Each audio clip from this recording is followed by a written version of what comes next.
네, 주만 자랑하기를입니다. 저는 어릴 때부터 주님을 믿고 사랑했습니다. 하지만 특별히 내세울 것 없던 청년 시절, 제 마음은 으뜸이 되려는 욕심으로 가득했습니다. 그때 친구로부터 지상천국을 표방하는 이단을 알게 된 저는 제 욕심을 채우고자 그곳에 들어가 오랜 시간을 허비했습니다. 하나님 아는 것을 대적하여 높아진 내 열심과 죄된 본성으로 무력해 보이는 십자가를 외면하고 화려한 영광만을 기대했습니다. 기복의 가치관으로 가득했던 저는 좋은 학벌이라는 외모만 보고 똑똑한데 신실하기까지 한 그곳 친구들을 무척 좋아했습니다.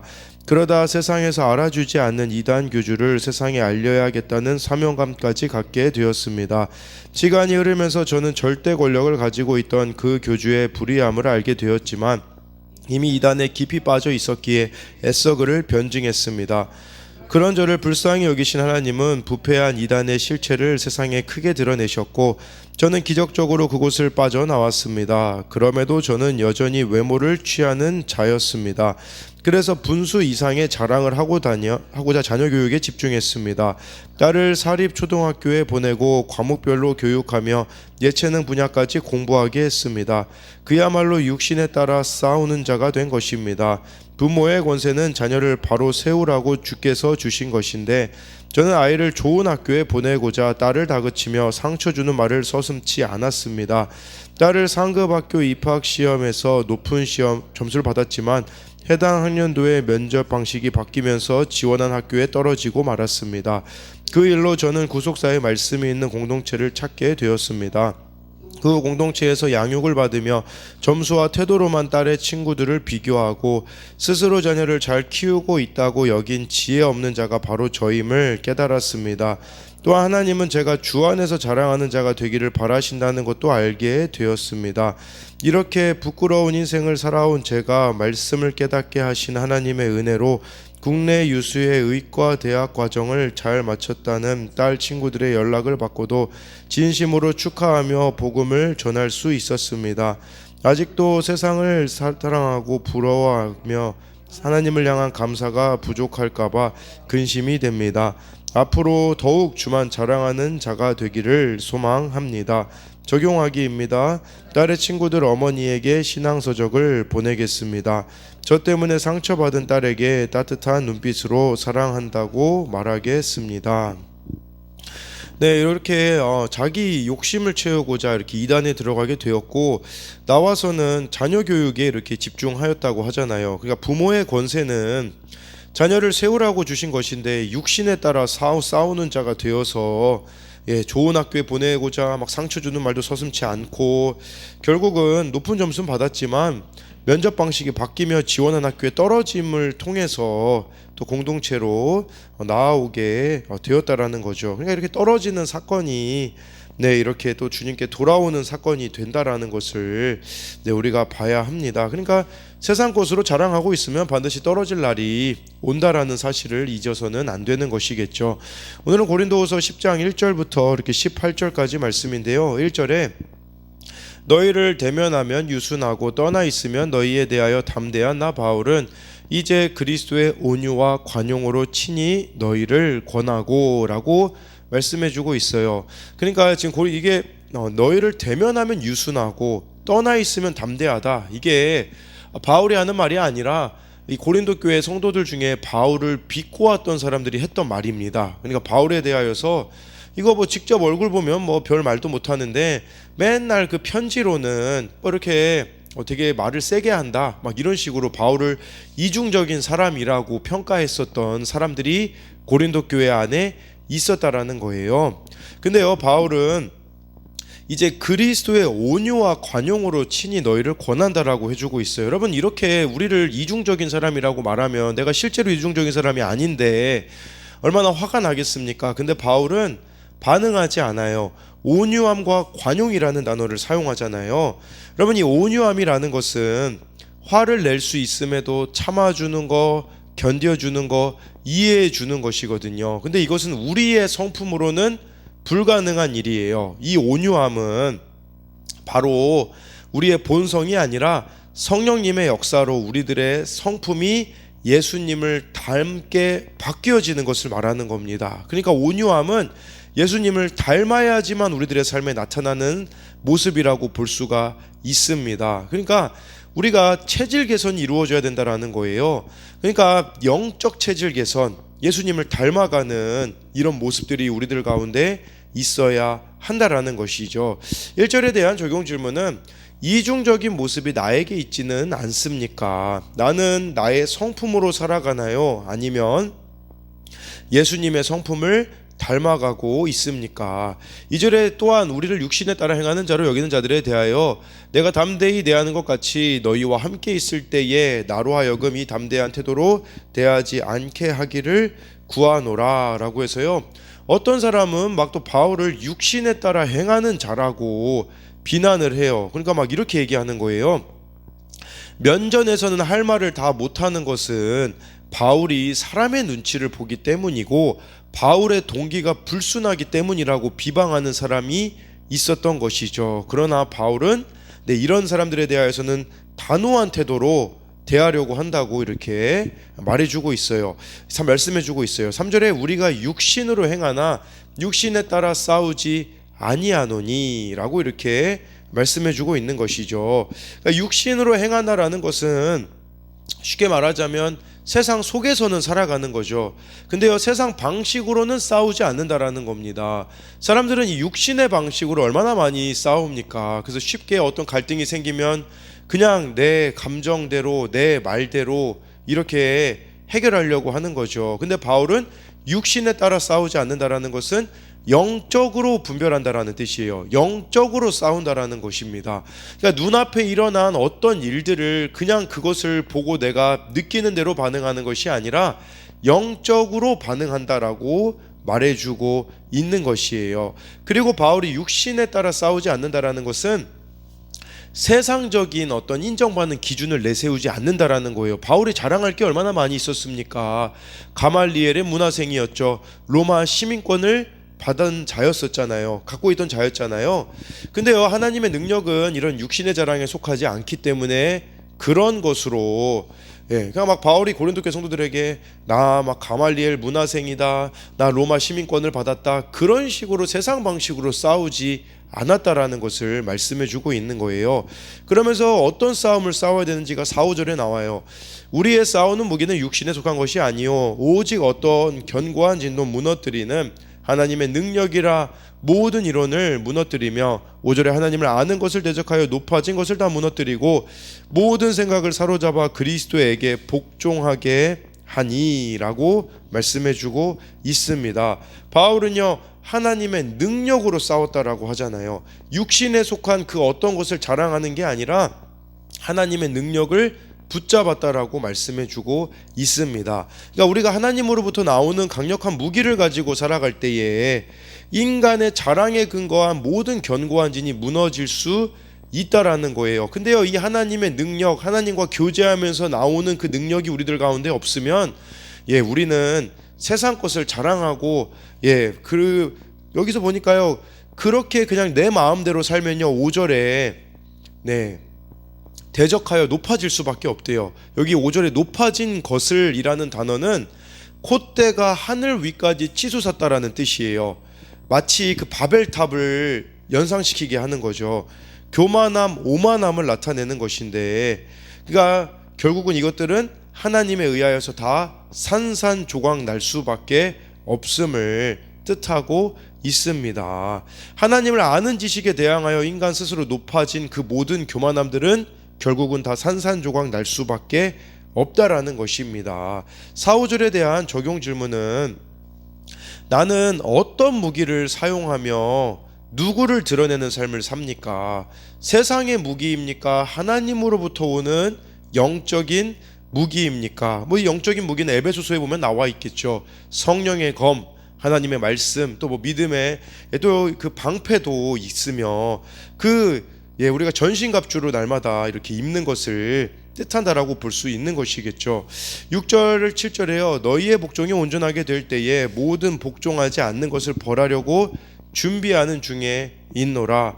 바울은 정말 이들의 영적 아비로서 이 잘못된 것에 대하여서는 이렇게 바로 잡아줄 준비를 하고 있다라는 겁니다. 7절에요. 너희는 외모만 보는도다. 만일 사람이 자기가 그리스도에게 속한 줄을 믿을진데 자기가 그리스도에게 속한 것 같이 우리도 그러한 줄을 자기 속으로 다시 생각할 것이라. 너희는 외모만 보는도다. 쉽게 말하자면요, 고린도 교회 성도들은요, 밖으로 드러나는 것에 쉽게 휘둘리는 사람들이었다라는 거예요. 그러니까 외적인 조건이나 자격에만 지금 집착하고 있어요. 여러분, 그런 사람들이 있어요. 외적인 것을 되게 막 화려한 것을 추구하는 사람들이 있거든요. 막 화려한 집, 화려한 차, 막 외적으로 어떤 화려함을 자랑하는 사람일수록 내면이 허약한 사람일 가능성이 큽니다. 그러니까 외적으로 지금 드러내는 거죠.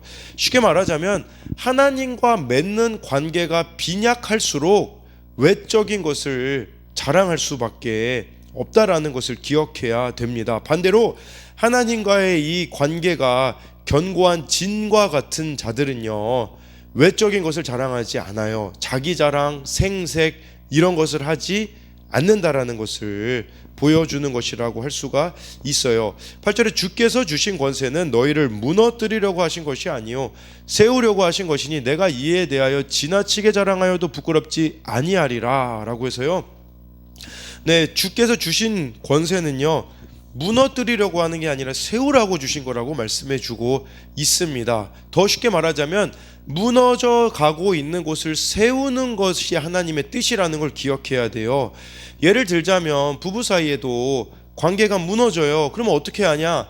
이혼이라는 길을 선택하는 거죠. 힘들게 하는 사람이 있으면 내쳐버리는 방식을 우리가 선택하는 것이 무너뜨리는 방식이죠. 근데 그 일을 하나님이 허락하시는 것은 무너뜨림이 아니라 세우라고 주신 것이라는 것을 기억해야 되는 것이겠죠. 바울에게 있어서는 주께서 주신 권세가 무엇이었겠습니까? 육체의 연약함일 수 있어요. 간질일 수 있습니다. 육체적인 질병을 바울이 가졌잖아요. 수많은 사람들은 그것을 가지고 바울을 공격했지만, 근데 바울은 그것이 나를 주께 세우고자 주신 권세라고 고백해주고 있습니다. 여러분, 이 연약함, 이게 우리에게 주님이 주신 권세거든요. 연약함 때문에 하나님을 붙잡는 게 이게 바로 권세거든요. 이런 권세는 지나치게 자랑할지라도 부끄러워할 필요가 없고 오히려 자랑할 때마다 주님을 더욱 붙들게 하는 하나님의 능력이라는 것이죠. 이 8절에 대한 적용 질문은 지나치게 자랑하면 할수록 더욱 하나님을 붙들게 하는 나의 연약함은 무엇이 있습니까? 여러분들이 연약하게 느껴지는 그 포인트가 바로 하나님께서 세우라고 주신 권세라는 것을 기억해야 합니다. 9절 10절 보니까요, 이는 내가 편지들로 너희를 놀라게 하는 것 같이 생각하지 않게 함이라. 10절에 그들의 말이 그의 편지에는 무게가 있고 힘이 있으나 그가 몸으로 대할 때는 약하고 그 말도 시원하지 않다 하니 라고 해가지고요, 네, 이 또 고린도 교회 성도들이 이 바울을 또 비꼬는 사람들이 있었던 거예요. 아마 이 고린도 교회에 침투한 거짓 교사들이라고 볼 수 있어요. 그들은 뭐라고 말하냐? 바울의 편지는 무게가 있고 힘이 있지만 실제 바울을 몸으로 대할 때 직접 보면 바울은 약하고 말도 시원하지 않다. 쉽게 말하면 설교를 참 못한다. 막 이런 식으로 바울을 비꼬았던 사람들이 고린도 교회 안에 있었다라는 거겠죠. 근데요, 이것은요, 바울이 작정한 일의 결과였어요. 왜 그러냐면 고린도전서 2장 2절에 바울은 그리스도와 그의 십자가에 못 박힌 것 외에는 전하지 않겠다라는 결단을 했기 때문에, 바울이 얼마나 또 개인적인 자랑을 했으면 말을 잘할 수 있지 않았겠습니까? 근데 바울의 관심은 예수님과 예수님이 십자가에 못 박힌 것만 전하였다라고 해주고 있어요. 그러니까 바울을 사랑하는 사람은 바울이 이런 육체의 연약함 가운데 있는 그의 열정과 장점을 본 반면, 바울을 싫어하고 비판하는 사람들은 바울의 약한 면만 본 것이라고 할 수가 있어요. 우리도 생각해 봐야 돼요. 어느 면을 나는 보고 있는가? 이걸 적용 질문으로 생각해야 되는데, 다른 사람들에 대하여서 여러분들은 어떤 면을 주로 크게 보고 있습니까? 네, 11절에요. 이런 사람은 우리가 떠나 있을 때에 편지들로 말하는 것과 함께 있을 때에 행하는 일이 같은 것임을 알지라. 이 바울에 대해서 모르는 사람들이 말하는 그 말에 속지 말라는 거예요. 바울은요 한결 같았다, 동일한 사람이었다라고 지금 스스로 고백해주고 있어요. 그러니까 바울은요 말과 행동이 일치했거든요. 반면에 거짓 선생들은 말로만 떠들 뿐 본받을 만한 삶은 없었다라는 것입니다. 그래서 11절에 대한 적용 질문은 말과 행동이 일치한 삶을 살아가고 있습니까? 나에게는 어떤 본받을 만한 삶의 모습이 있나요? 12절 13절이요. 우리는 자기를 칭찬하는 어떤 자와 더불어 감히 짝하며 비교할 수 없노라. 그러나 그들이 자기로서 자기를 헤아리고 자기로서 자기를 비교하니 지혜가 없도다. 13절에 그러나 우리는 분수 이상의 자랑을 하지 않고 오직 하나님이 우리에게 주신 그 범위의 한계를 따라 하노니 곧 너희에게까지 이른 것이라 라고 말씀해 주고 있습니다. 여기 자기를 칭찬하는 자가 고린도 교회에 있었던 거예요. 자기 자랑하는 자였죠. 뭐 학벌, 인맥, 가문 이런 걸 자랑하는 자였다라고 볼 수 있어요. 근데요, 하나님의 관점에서 자랑이 무엇인지를 바울은 고백해 주고 있어요. 쉽게 말하자면 우리에게 나누어 주신 범위의 한계를 따라 살아가는 겁니다. 여러분, 이 한계를 따라 살아간다라는 것은 하나님이 자로 재어주신 영역 속에서 살아가야 된다라는 말이거든요. 이 한계가 무엇이겠습니까? 말씀대로 살아가는 거예요. 말씀이라는 기준과 방법을 하나님이 정해주셨기 때문에 거기에 나를 맞추어서 스스로 제한하는 겁니다. 더 쉽게 말하자면 성령이 인도하시는 그 범위까지 따라서만 살아가는 것이라고 볼 수가 있는 것이겠죠. 그렇게 성령의 인도함을 받는 삶을 살았기에 바울은 13절에 곧 너희에게 이르게 되었다. 고린도의 복음을 전하게 된 것도 성령의 인도하심이었다 라고 이렇게 말해주고 말씀해주고 있는 것이겠죠. 그러니까요, 말씀의 한계 안에 거하는 것이 바로 하나님이 정하신 질서와 범위 안에서 사는 것입니다.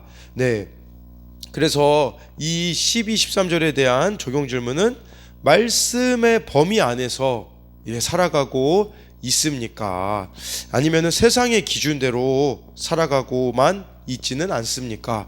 14절에 우리가 너희에게 미치지 못할 자로서 스스로 지나쳐 나아간 것이 아니요 그리스도의 복음으로 너희에게까지 이른 것이라 라고 이렇게 말씀해주고 있어요.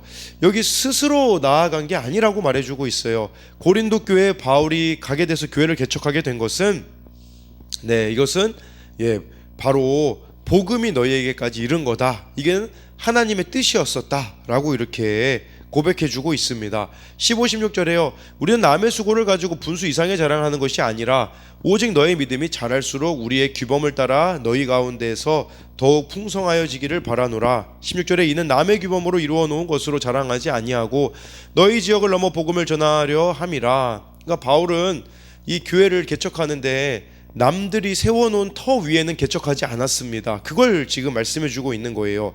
고린도 교회에 복음 전하는 사람이 없었기 때문에 그곳에서 우리가 교회를 개척하고 한 것이지, 막 남들이 한 거 이루어 놓은 것으로 우리는 자랑하지 않는다라고 하면서 바울의 갈망은 16절에 너희 지역을 넘어 복음을 전하는 것이다.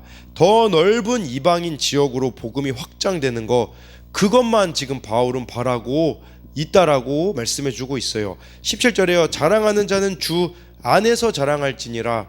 이것은 바울이 예레미야 9장 24절을 인용한 것이거든요. 그러니까 바울은 자랑할 게 인간이 자기의 지혜, 용맹, 능력을 의지하는 것에 맞서서 바울에게는 자랑하는 것이 하나님밖에 의지하고 하나님만 자랑할 수밖에 없다라고 이렇게 말씀해주고 있습니다. 우리의 자랑은요, 영혼을 구원하고 십자가에 더 가까이 나아가는 것밖에 없음을 기억해야 합니다. 바울이 자랑하는 것은요, 대부분 자신이 주님을 위해 어떤 고난을 받았는지, 어디까지 가서 복음을 전했는지, 얼마나 많은 사람을 만나서 권했는가 등에 관한 것이에요. 여러분, 그렇기 때문에 내가 무엇을 자랑하고 있는지는 자신의 말과 행동을 날마다 돌아보면 알 수 있습니다. 필요 이상으로 자신을 드러내고 사람들에게 인정받으려고 한다면 신앙에 문제가 생긴 것임을 기억해야 한다라는 것이겠죠. 17절에 대한 적용 질문은 나의 자랑은 무엇입니까? 마지막으로 18절을 보면요. 옳다 인정함을 받은 자는 자기를 칭찬하는 자가 아니요 오직 주께서 칭찬하시는 자니라 라고 말씀해 주고 있습니다. 옳다함을 인정받았다, 이거를 원어로 보면 무슨 뜻이냐면요, 시험의 과정을 거쳐 검증된 사람을 가리키는 용어예요.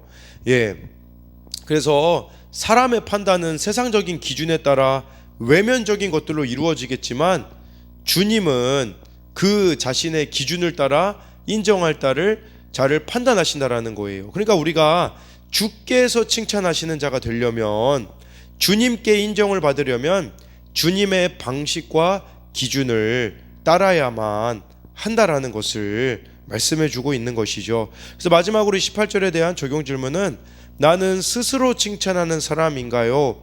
주께서 칭찬해 주시는 사람인가요? 라고 해서 정말 오늘 이 바울 여러 가지 공격을 받지만 고린도 교회의 많은 사람들은 외적인 모습을 보았다고 하지만 바울은 그것이 아니라 내적으로 주님과 맺는 그 관계가 바로 주께서 주신 권세는 다른 데 있는 게 아니라 연약함이라고 하였습니다. 우리도 그것을 자랑하고 그것을 나눌 때에 풍성해지는 것이지 자기 자랑으로 나아가서는 결국은 자기 자신이라는 감옥에 갇힐 수밖에 없다라는 것을 기억하는 저와 여러분이 되었으면 좋겠습니다.